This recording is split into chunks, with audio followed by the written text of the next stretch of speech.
to start. You want to start with walk and roll first? There it is. You ready? Mary? Greetings. This is a notice study session of the Palm Desert City Council to discuss two topics of very keen interest. Progress on the city's walk and roll project, as well as an update on planning for North Sphere Parks. I'll make that plural. And it looks like we're starting with walk and roll. Mr. Bowman. Thank you, Mayor, members of City Council. Randy Bowman with the Department of Public Works. I'm going to provide some slides to you about our walk and roll program. So walk and roll is about filling gaps in the city's bike and pedestrian infrastructure. We have briefed the council before as a part of our overall ATP active transportation program efforts, but this is specifically about a component, which is the walk and roll program or project. We have studied pedestrian gaps in the downtown core, which really is where we have so much pedestrian activity, as well as biking infrastructure throughout the entire community. And this effort began, I think I actually have some slides about timeline, but this effort began certainly with a lot of data gathering, field work, driving by our consultant team to look at where the gaps are. And the idea behind the program is really to improve connectivity in our biking and pedestrian infrastructure, provide greater safety for those users, as well as comfort. Always like to show this slide. This is our primer on the various different flavors of bikeway types that we actually have in Palm Desert and actually exist throughout the country. Everything from a multi-use path that's a class 1 to a class 2 that could be buffered or unbuffered. It's a bike lane. And we have those on San Pablo, south of Fred Waring. And our conventional bike lanes, which we have a lot of, and that's part of the comfort concern that the study is attempting to address. We have class 2s on major roadways such as Portola or Country Club. We also are presently installing a lot of shared roadway or class 3s in South Palm Desert right now through our PD Link project. And then we also have two-way cycle tracks. I think the most obvious example is the CV Link in Palm Desert. And the PD Link program is also proposing to build more class 4s throughout the city. There's also a one-way flavor of a cycle track, and we actually have that here on San Pablo Avenue north of Fred Waring Drive. So as I said, we began with a lot of data gathering. This is a lot of miles of roadway to cover, identifying the gaps, and then prioritizing improvements. And I'm going to go over some scoring rubric concepts that the project team developed to help us look at where should be the number 1, number 2 projects to implement. We're here before you today to present this, and we'll come back to you in March for a request for direction on firmed up priorities for the program. Our goal is to be bidding out the construction of phase 1 in Q2 of this year. Nothing can be done without input from the community, and we have done it in a couple of different ways. We've held 2 community meetings early on to help guide what could be the scoring rubric and where are the hot points. And we touched base with members of the community, representatives of the cycling community. We also stood up a page on the city's Engage Palm Desert to encourage feedback from the community. Here are some samples on the screen of feedback that we received. We even set up a map where residents could drop a pin and make a note about a concern about a point or a roadway segment in the community.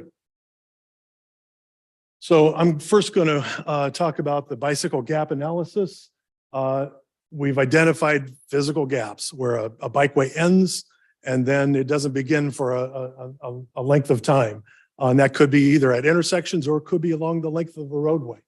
And so this map represents the physical gaps in I'll call it the reddish color. And then there's a level of stress gap. This was informed, this kind of a ranking or rating criteria was informed through the process and developed with input from stakeholders. And high-speed roadways where we have a lot of cars, but we may have a bike lane that is only 5 feet wide. And a good example is Country Club Drive. And then safety gaps. You may recall 2 years ago during the pandemic, the height of the pandemic, the city was out filling in some gaps at signalized intersections throughout the city. It was a project that was funded in part by RCTC and the SB 821 funding stream, grant funded. And we filled in gaps at key intersections at about 40 locations throughout the community. But there are more intersections in the community where the bike lanes end or are where they terminate at a stoplight. They don't meet contemporary design standards. A good example is if you have a right turn lane, you want the bike lane on the left side of the right turn lane pocket at a signalized intersection. In many cases, the bike lane just ends. And so that's some of our safety gap analysis. And in fact, that second bullet under safety gaps is exactly what I'm talking about.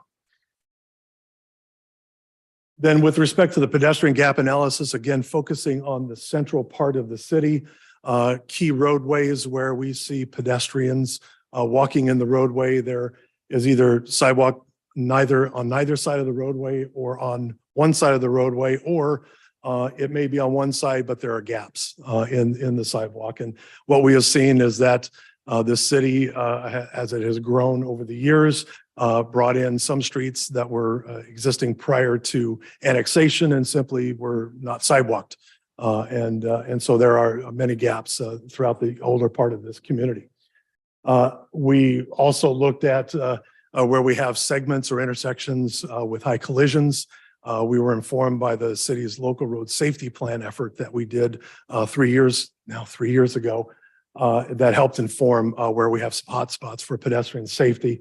We also have several free movement right turn situations at big intersections. A good one, for example, is Fred Waring at Highway 111, the westbound Fred to turn, I'll call it northbound on Highway 111.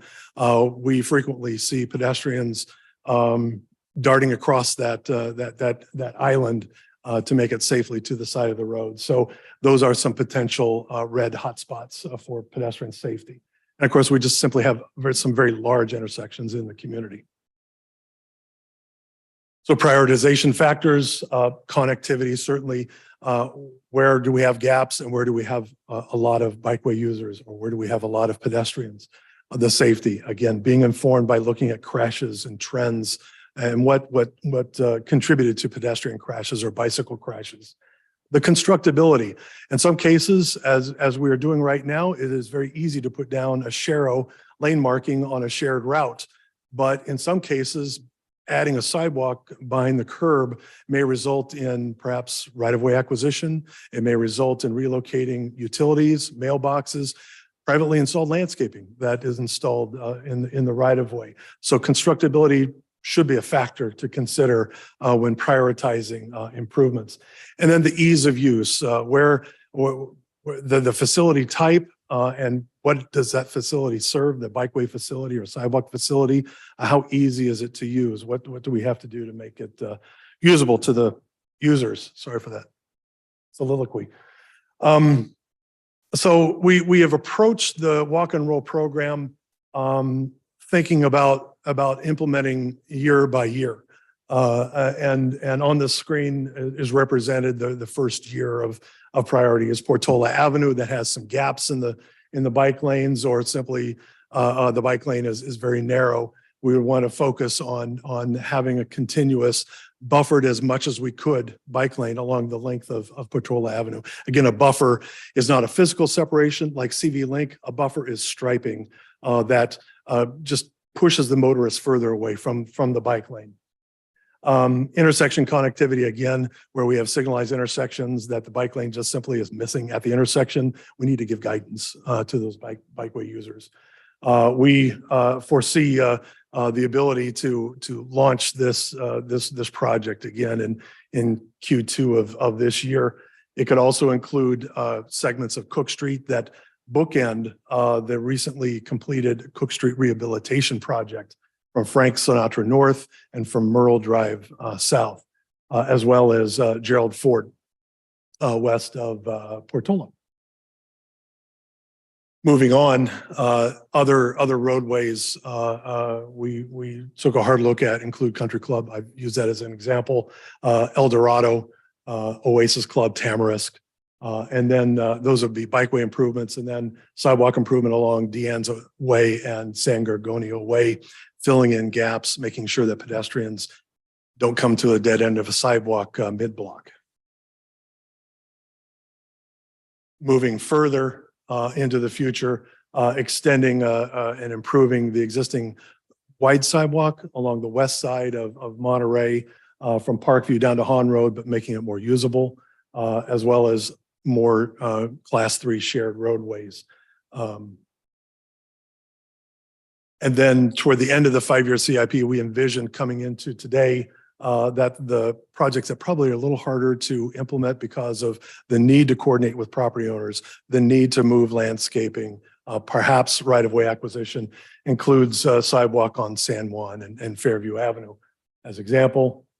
And then sidewalk along San Anselmo, Royal Palm, Catalina Way, fill in the gaps, provide a continuous sidewalk, at least on one side of the roadway for users, as well as appropriately striped and marked and signed crosswalk locations throughout the length of these roadways. So as I said, coming into today, a thought was we're bikeway heavy on improvements which are easier to construct and don't require right of way, while we're also designing and focusing on the sidewalk improvements that would require likely the acquisition of right of way and much more hand-to-hand engagement with the residents that would be affected. But our challenge is get as much done as quickly as we can. And so one thing we are looking at is combining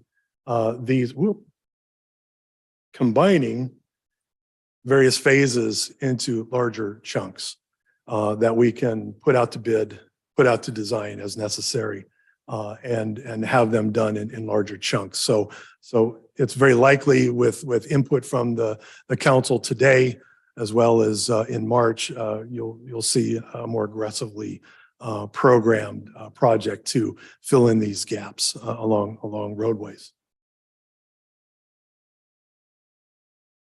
So looking ahead, we expect to come back to you in a month's time with a clearer picture, craving your input today, and confirm direction on the program so we can proceed then with bidding out our first slug of projects under this, I think, a very exciting program to fill in the gaps.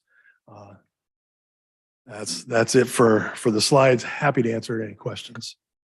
Thank you. You're not the only one who is excited. I feel safe in speaking for the whole council in expressing excitement at this program and its support for one of our core city values, which is to support active, healthy, outdoor living. So thank you. Councilmember Hardick and I have had the privilege of working with staff as the Active Transportation Council Subcommittee. So we've weighed in with lots of feedback that I see reflected in what you've just presented. So let me start with others to see if you have questions or feedback. Yeah. Hello, Randy. Excellent presentation, and thank you for all the work. Love it. Couple questions. I know, you and I, before I was even on council, discussed some of the challenges on Portola between Magnesia Falls and Fairway. And I show on one of these maps, that is a planned improvement. Basically, it looks like from Haystack all the way down to Gerald Ford on Portola.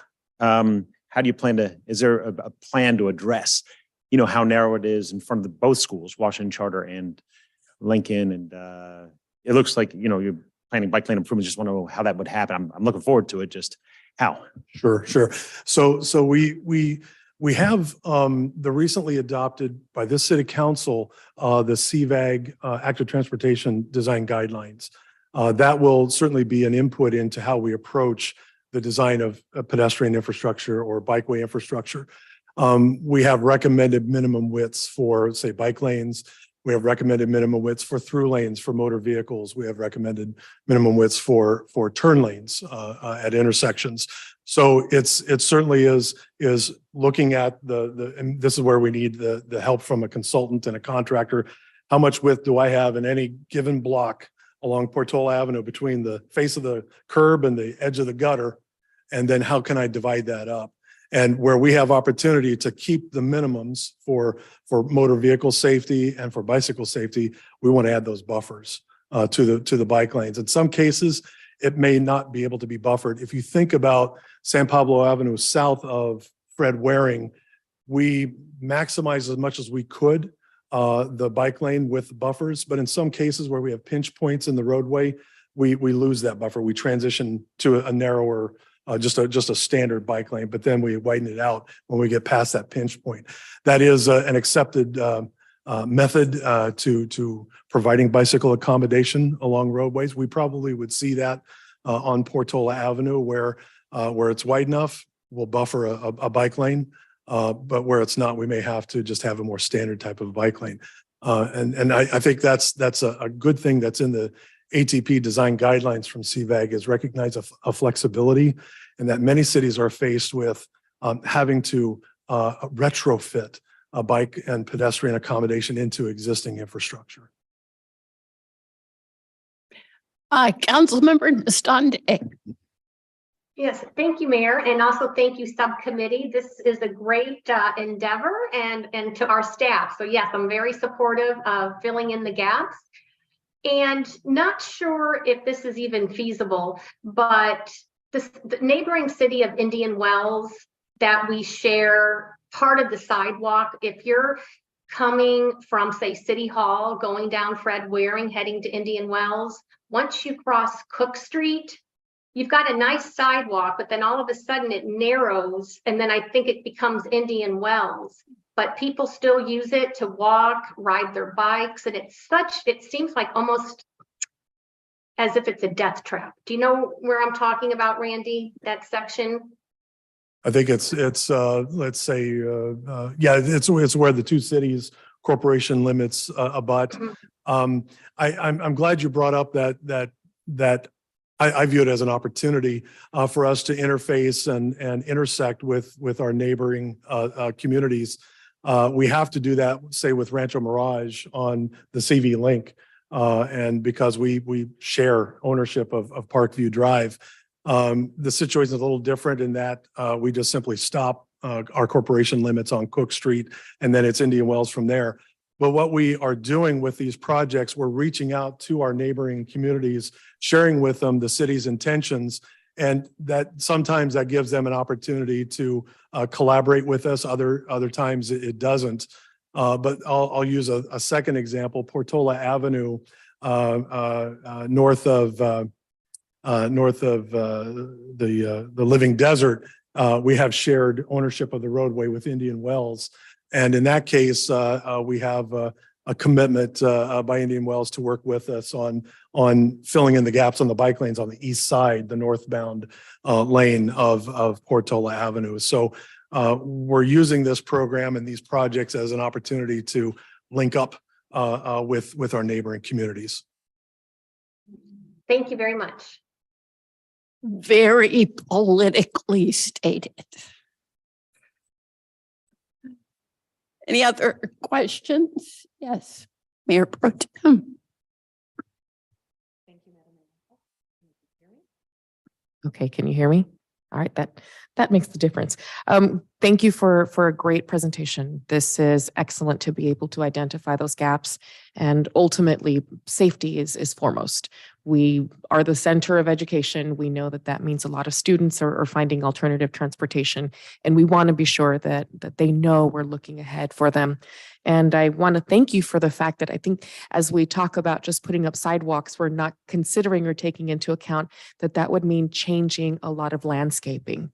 So I was wondering if that could be something that you can come back next time and give us a little bit of info and saying in this area that would be more appropriate because this cost would be much greater on this area given landscape removal if it's not too much to ask.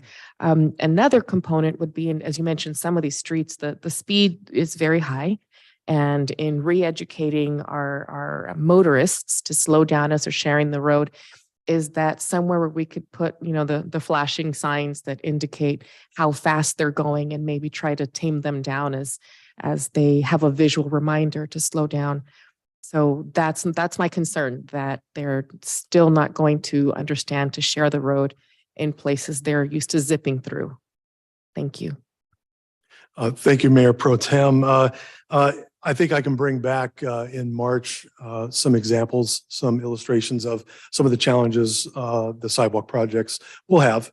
You can just imagine landscaping that's all the way up to the back of the curb.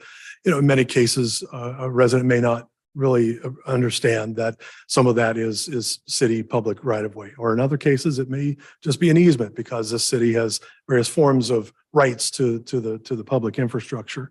And I think that's something that will be known much better as we proceed with entering into design contracts for the sidewalk projects. The consultants will need to do title research. They'll need to do surveying to make sure that things are designed appropriately.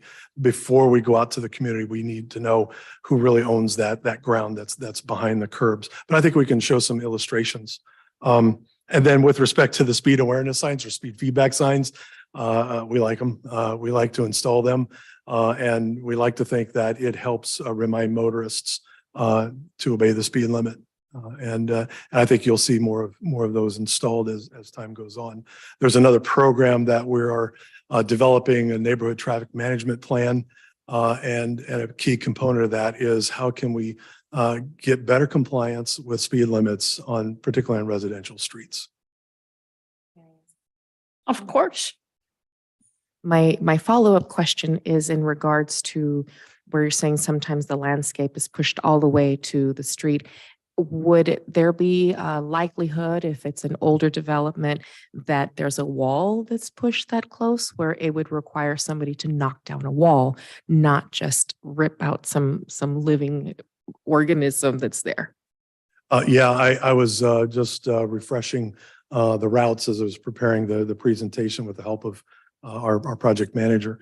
And I think there was an example in Catalina where on the north side I think there is a wall that is practically right behind the curb. So I think that plays into how you look at the path of least resistance for a sidewalk while still providing a continuous, obvious, safe route for pedestrians. In some cases, it may make the best sense to shift at an intersection appropriately signed and marked to shift pedestrians from one side of the road to the other side of the road at an intersection, not unlike how we have shifted CV Link from one side of Magnesia Falls to the other at the roundabout. That is a mechanism that can be done. And I think every case that will come across we'll need to look at what is there in the right of way, what's allowed to be in the right of way. How can we still provide a continuous pedestrian route for the users through these projects? And I think we can certainly come back, work with the subcommittee, work with City Council on some of the tougher decisions. Thank you very much. I greatly appreciate that. The foresight is what would again make it the path of least resistance and make it less invasive with easements and all of those challenges. Thank you greatly. Anything? I have a couple of things, and thank you so much. This has been a great process, and the public has been really an important part of coming to the place we are today. So thank you for everybody for participating.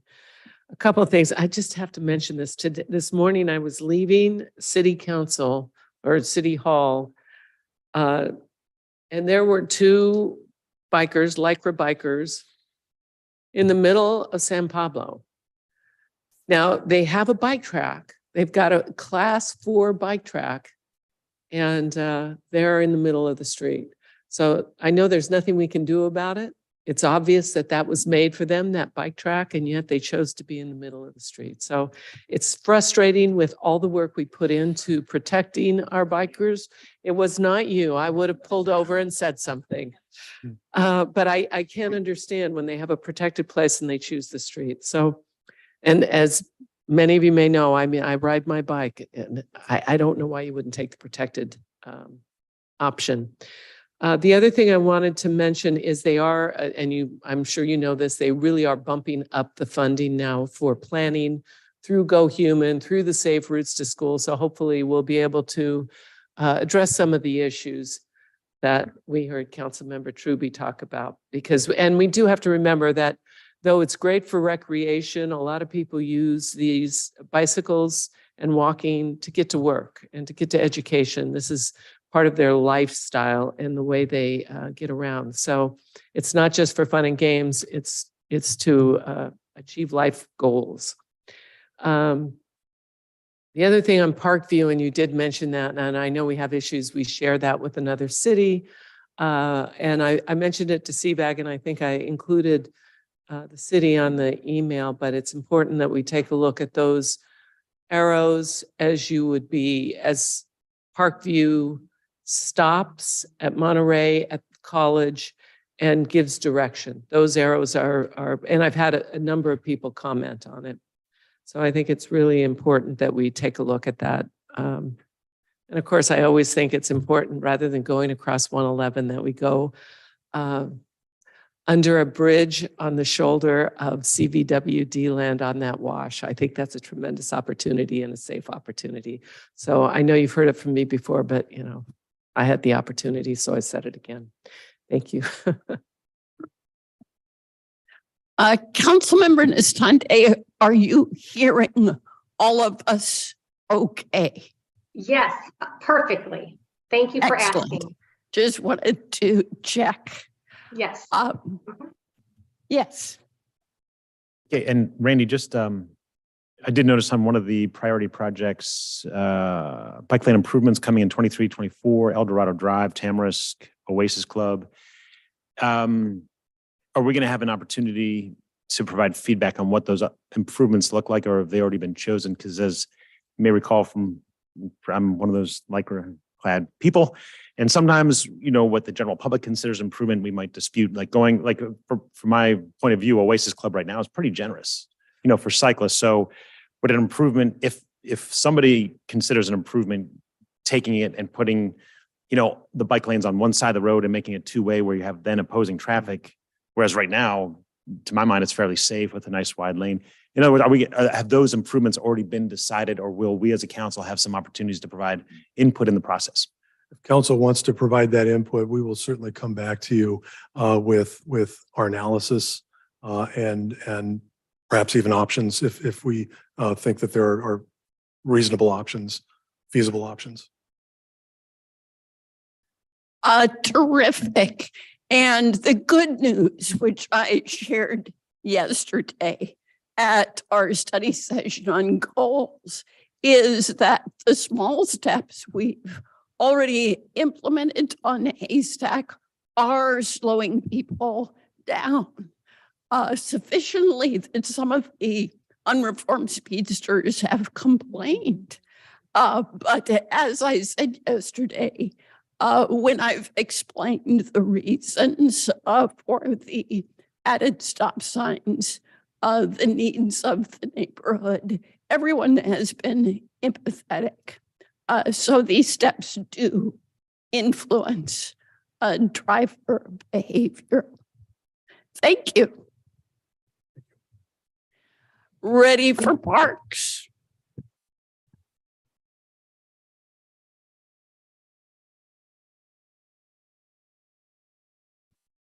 Good afternoon, Mayor, members of the City Council. Sean Muir, Senior Management Analyst, Parks and Recreation and Landscape and Community Services. And as you know, staff have been hard at work with Interwest Consulting Group, obtaining public input on 2 new parks in North Palm Desert. We have Gianno Feoli from Interwest Group with us today, who will provide a presentation on the results of some of the surveys that have gone out. We have a survey active now on Engage Palm Desert, and there has been 2 open house meetings, one in December and one in January, in which Interwest has received the public input on these parks. So without further ado, I'd like to turn it over to Gianno Feoli of Interwest to provide the presentation. Good afternoon. Thank you so much. It is a pleasure to be here. So what we'll do is that we have prepared a presentation to give you a snapshot of where the data was as of approximately 2 weeks ago.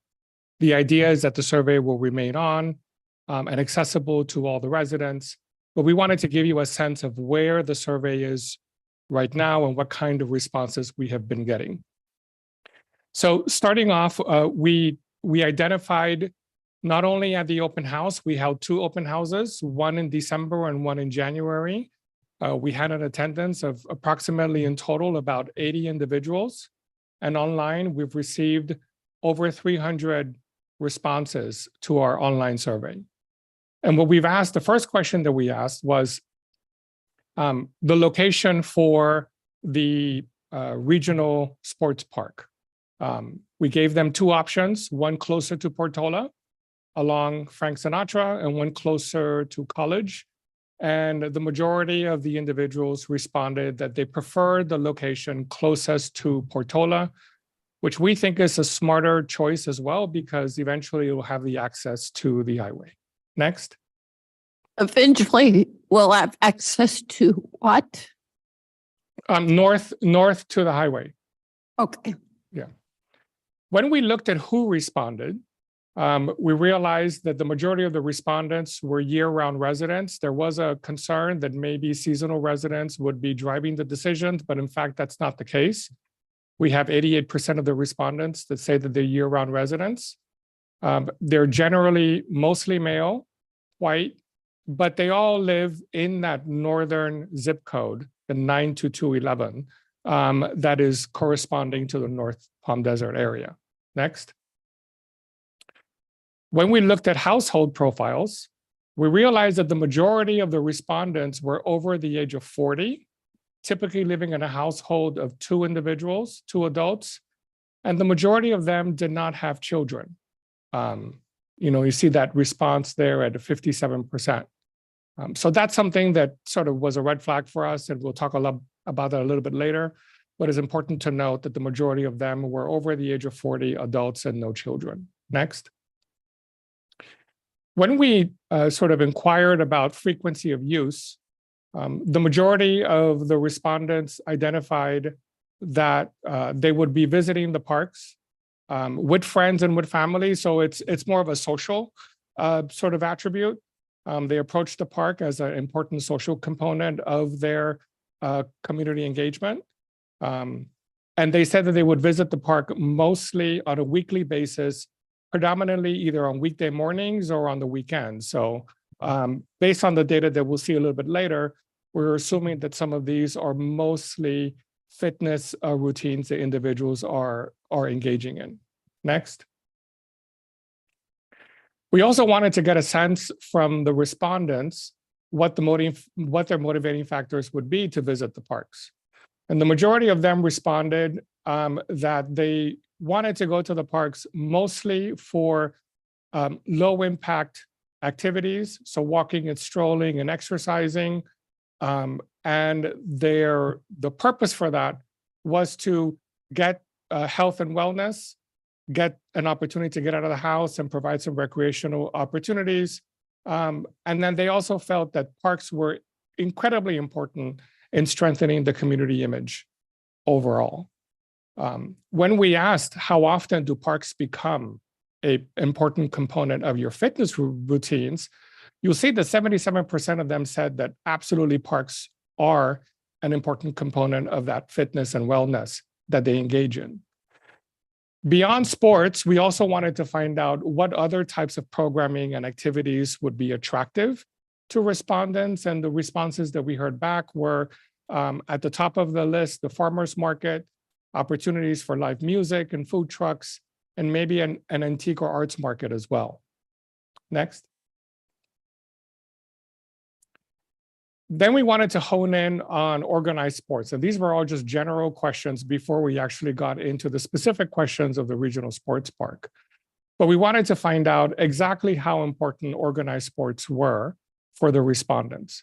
And you'll see that it's split right down an even number, almost in thirds, when individuals said that sports, that they participated in sports either often, never, or sometimes.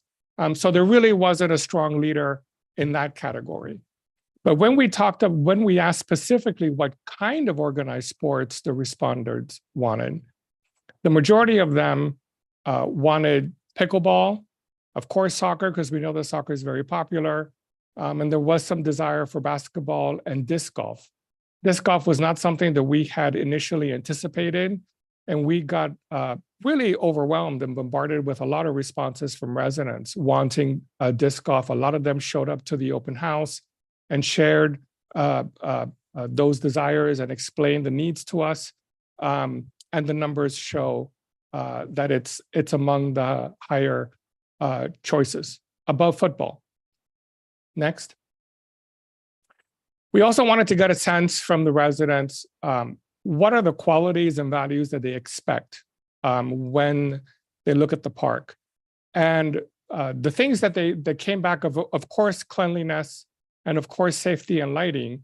But more importantly, we heard that aesthetics and beauty, a lot of shade, a lot of comfort, a lot of locations for people to passively recreate and sit and just be observant of nature was an important component. Next. Towards a tail end of the survey, we started to try to parse out exactly what the respondents wanted to see in the community park vis-a-vis the regional sports park. I want to remind you that the community park is located on the north end of the overall Millennium site area, and the regional sports park, it's going to be located along the Frank Sinatra corridor. And when you look at the responses, the responses are all almost exactly the same, with the exception of the last number 10 option for both. So that again told us that the individuals that were responding were either in much agreement with everybody else, or we were only getting one side of the responses. But you'll see there similar responses that we got in the general categories. Walking and hiking, very passive, the access to restrooms, the importance of lighting, the importance of exercise, the importance of places for people to be able to dispose of trash appropriately and find places to sit and passively recreate. And it was very interesting to see these passive responses pop up as the higher values in the regional sports park questions. Next. And when we asked them of those to take their top 5, you'll see that they are absolutely identical. Restrooms, walking, exercise trails, litter removal, and lighting. Across the board for both the community park, which is going to be more of a passive nature use, and then the regional sports park. Next. So I want to give you some summary and then give you some highlights and some takeaways of what we determined from the data as it stands right now. The respondents overwhelmingly identified as year-round residents from the North Palm Beach, the North Palm Desert area. We thought that was really critical. The majority of the responses were provided by groups ages 40 and over with no children. So we want to make sure that as the survey continues, that we're trying to get more of those families to respond. The majority of the programming selections for both parks were aligned with passive uses that were more aligned with health and wellness, and that event programming was an important component that residents wanted. So we know that that's going to be something from an operational standpoint that's going to be really important for the park. But from a design standpoint, we know we're going to want to be able to create flexible use spaces that can accommodate sort of adaptive uses of this nature.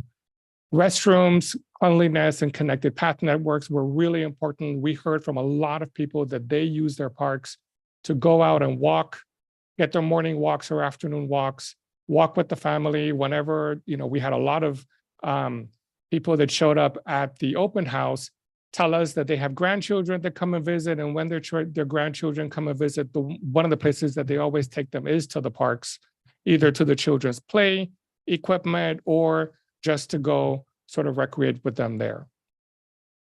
And the last bullet is that data gaps have identified that we show a gap in data that includes families. So our next step is going to try to reach developers, some youth recreational programs, and the Desert Sands Unified School District so that we can try and sort of promote the survey to get a little bit more involvement from individuals that have families and children in their household. Next.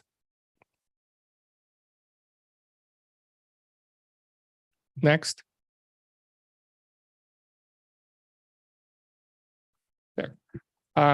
So our next steps is to conduct some planning analysis by staff to identify the potential density build out of the area that's north of the park of the proposed park area. One of the things that we want to get a sense is to get a sort of handle on how many potential new households are going to come in and what the potential for them could be for families. But part of that is to also do some research data on current home sales to identify what those trends are. Because if the developers are marketing their product to the retirement community, then that tells us that we're not going to get a whole lot of families coming into that area, which is an important piece of data that we need to know.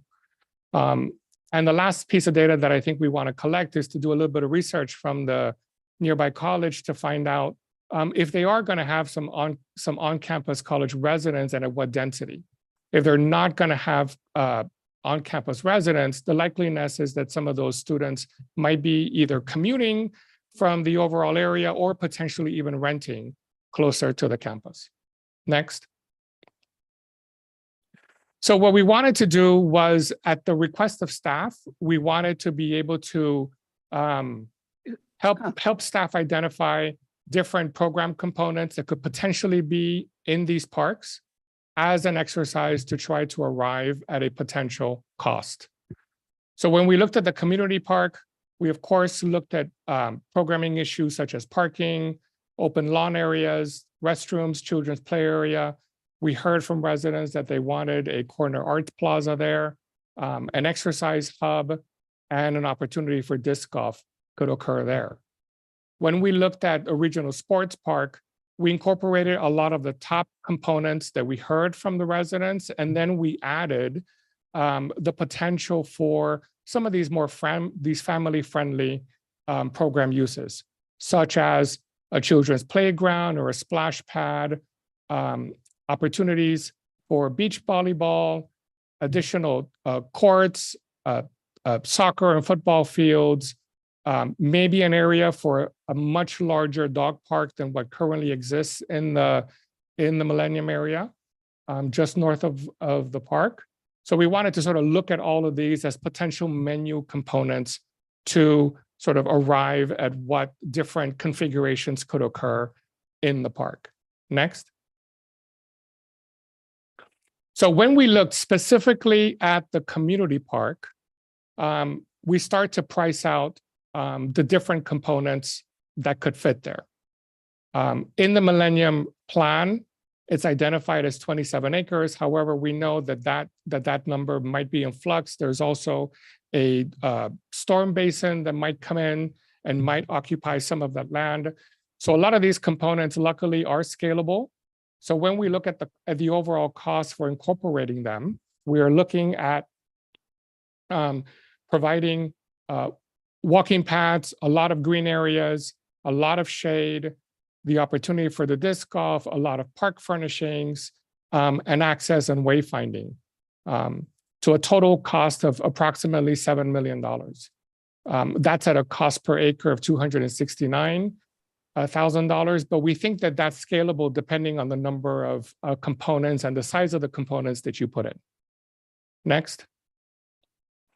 For the regional sports park, again, that data, we did not feel comfortable that that data really hit the nail on the head as to exactly what the residents wanted, because we felt that we were getting mostly feedback from older, retired households that didn't have children.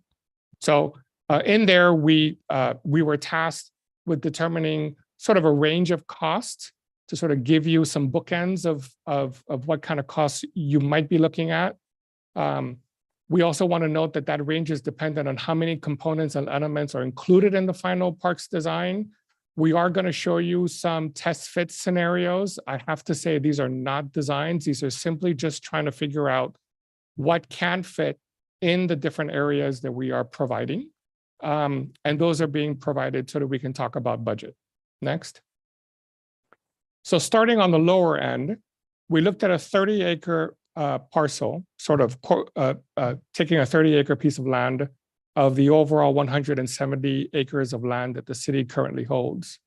And we looked at providing ample parking, 6 multi-use play fields that could accommodate both soccer and football, baseball fields that were sized for competition, 12 pickleball courts, a couple basketball courts, a children's playground, some flexible area, trying to accommodate and meet as much of those needs as possible that we heard in the survey. If we go to the next slide, when we looked at those costs, we saw that those costs would generate a park design that would come in at roughly $6.4 million at a cost of $547 per acre. Next. When we looked at the bigger size, a 40-acre, with a predominant use of sports fields, here you'll see that we have 8 multi-use play fields, more parking, because we understand that as you have more fields, there's a greater opportunity to having some competition and tournaments, 2 baseball fields, 8 pickleball courts, 2 basketball courts, similar sort of improvements as the previous option. The only thing here is that we have more parking and more play fields. Next. And that cost comes in at $23.2 million at a cost of $581 per acre. And, you know, these are order of magnitude costs, but, you know, using the scale diagram, we were able to actually take some good takeoffs in terms of distances and calculations. So we feel really comfortable with these numbers. Next. And at your highest intensity of use, we looked at that 40-acre regional sports park opportunity, really capitalizing on the majority of sports play components. So while we reduced the number of fields from 8 down to 4, we did increase the pickleball courts to a number of 28, only because we heard that pickleball is a very popular sport, and everybody that came to the open house was very vocal about either disc golf or pickleball courts. We provide basketball courts, beach volleyball, tennis courts, a baseball and a softball fields, and ample parking, opportunity for children's playground and a splash pad, interconnected walking trails, places where individuals can jog, not on concrete, but on a more malleable surface that's easier on the knees and the ankles. And of course, lighting, restrooms, and storage. Next. And that cost came in at 34 million, almost 35 million. And you'll see that the cost per acre jumps. And that's because there's a lot more hardscape that needs to go in to accommodate for all these court games. There's fencing, there's additional lighting, there's access control, there's all sorts of components and infrastructure that need to go in. Next. So when we look in comparison, we find that from a 30-acre, mostly sports field arrangement, all the way up to the more intense court game use park, you have a range from $16 to $34.8 million. And the purpose of this was to be able to give you numbers so that then our understanding is that you're going to be engaging in conversations about budgets. So we wanted to be able to give you a sense for what can be accommodated in these different scenarios.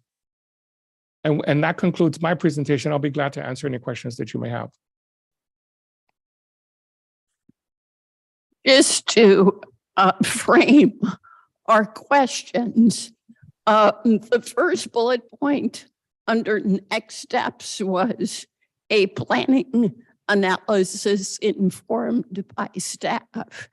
And of course, in recent months, this council has entitled close to 1,000 multifamily affordable units, largely in the north part of town. So that says that there's a huge potential for the mix within the population served by these future parks to shift. So as we ask questions, I do want to feature that because it means that that first bullet point is key.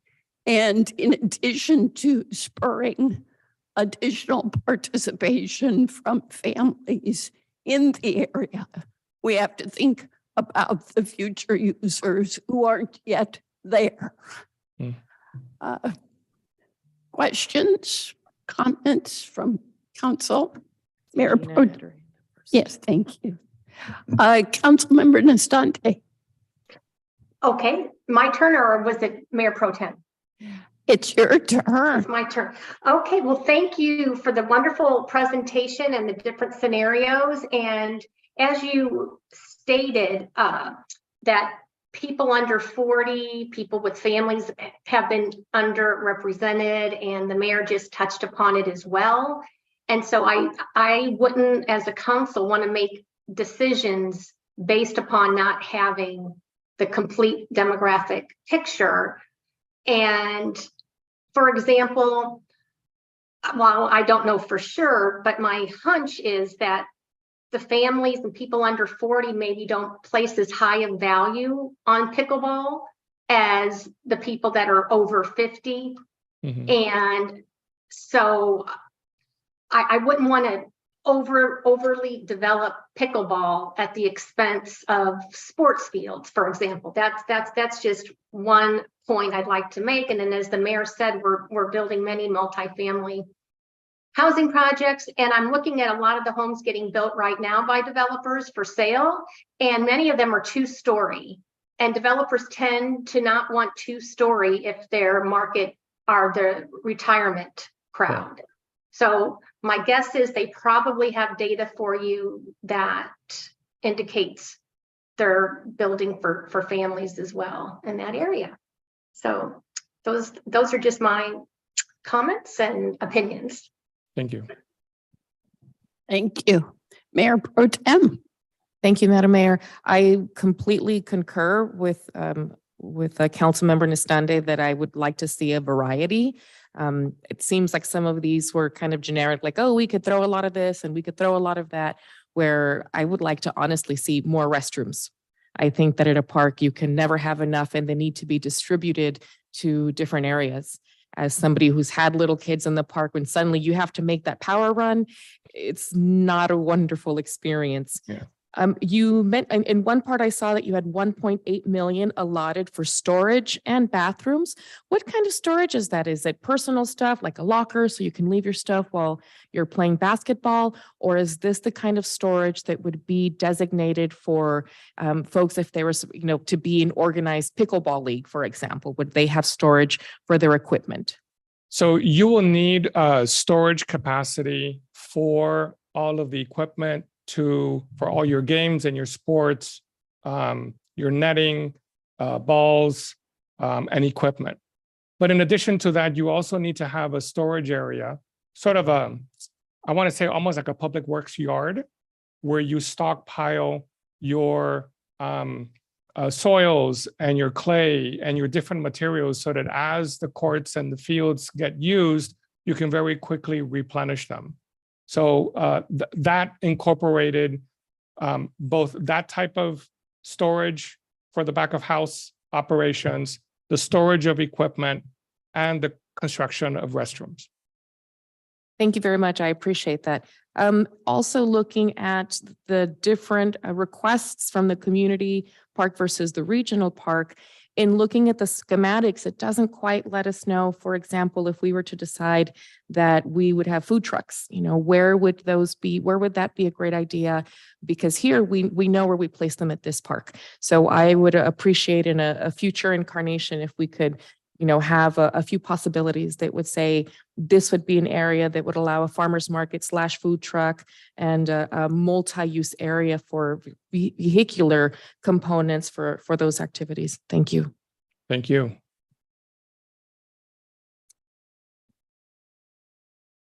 Thank you. I recognize that these are very broad brush renditions of what we're looking at. And all of my comments actually kind of fall under what you identified as the data did not hit the nail on the head and there are data gaps. So I look forward to when we are able to get more information from those families, those parents and children to really find out. But I love the considerations being taken, and I know that we're going to come up with a great program. There were just two things that don't necessarily fall under the data gaps. And one is, I didn't see anything about community gardens. And if I recall, that was offered in your check the box here. And I was kind of surprised that that didn't rise anywhere where it was worth noting.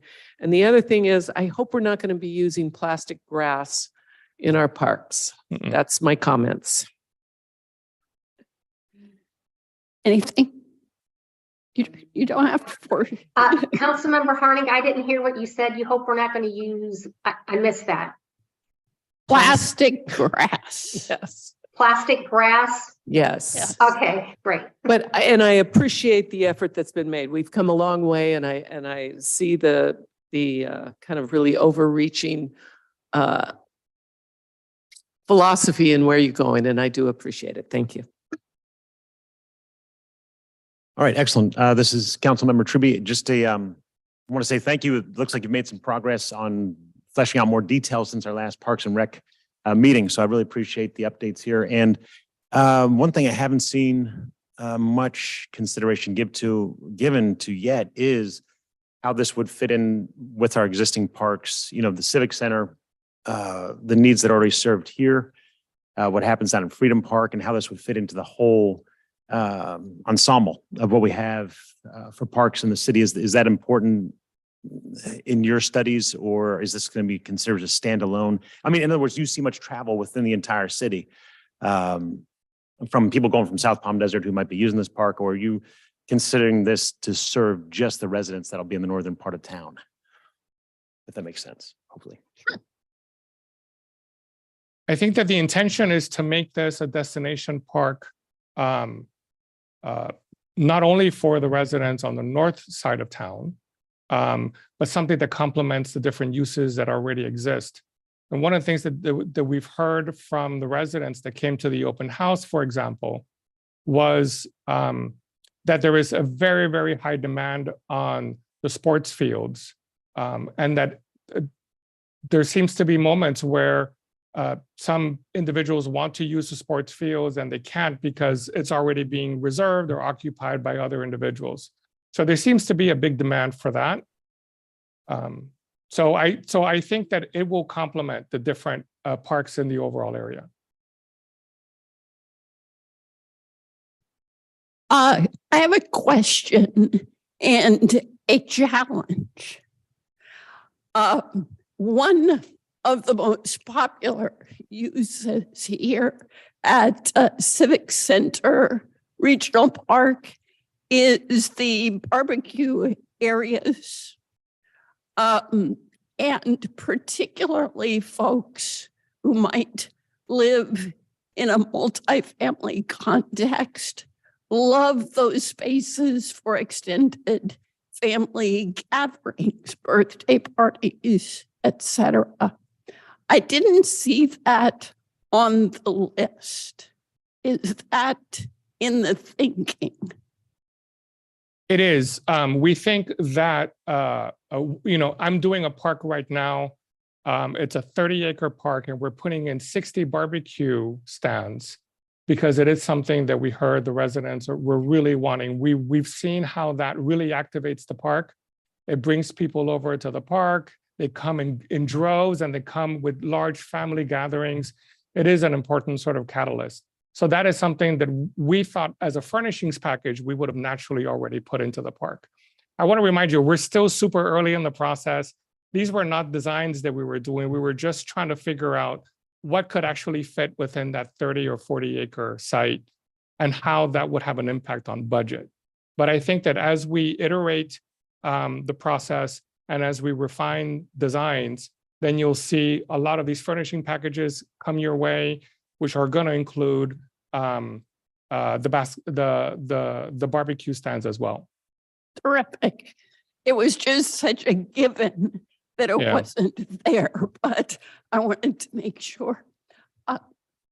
Yes. Because this is quick. I do understand what you said about the data gaps.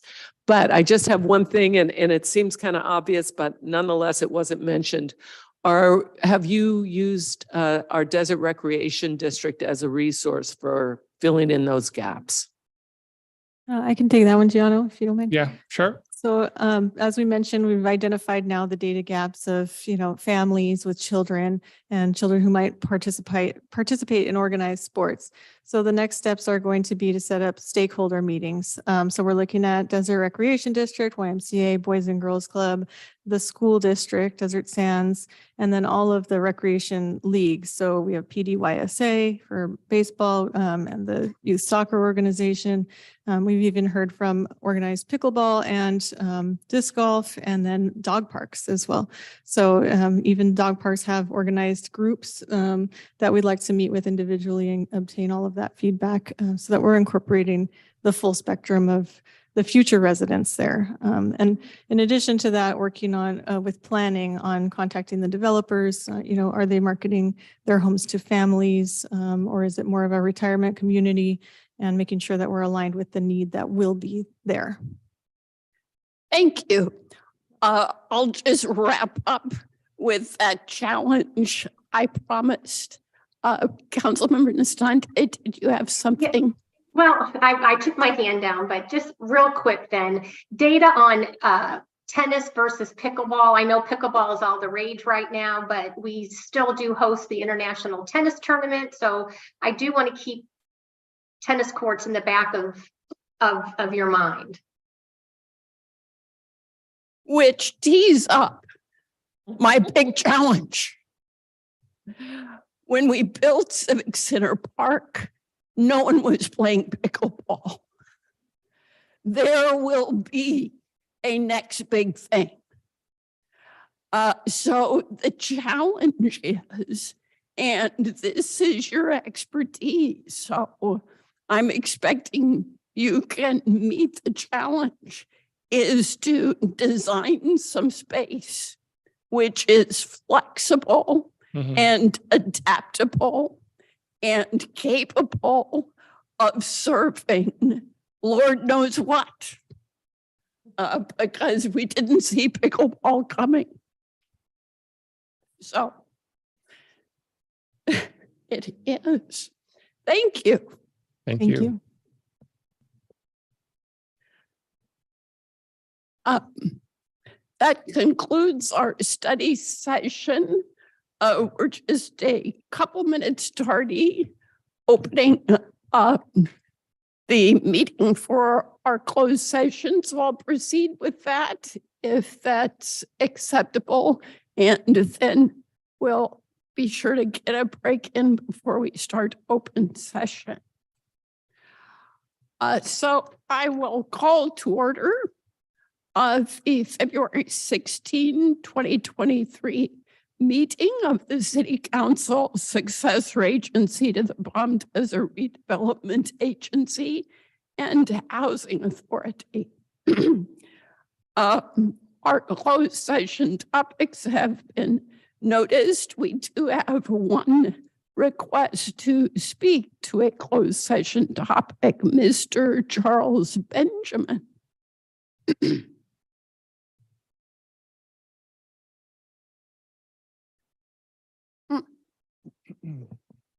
have some notes here.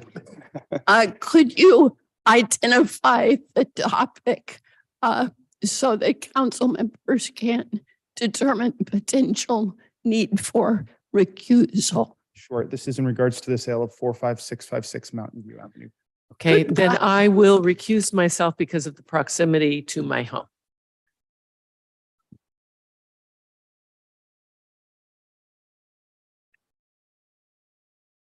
Please.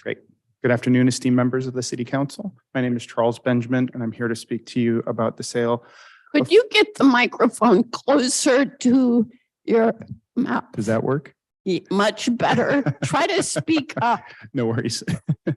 My name is Charles Benjamin. I reside at 72760 Mesquite Court in beautiful Palm Desert, and I'm here to speak with you about the sale of 45656 Mountain View Avenue, as I initially submitted a proposal to purchase the property and was not selected to proceed.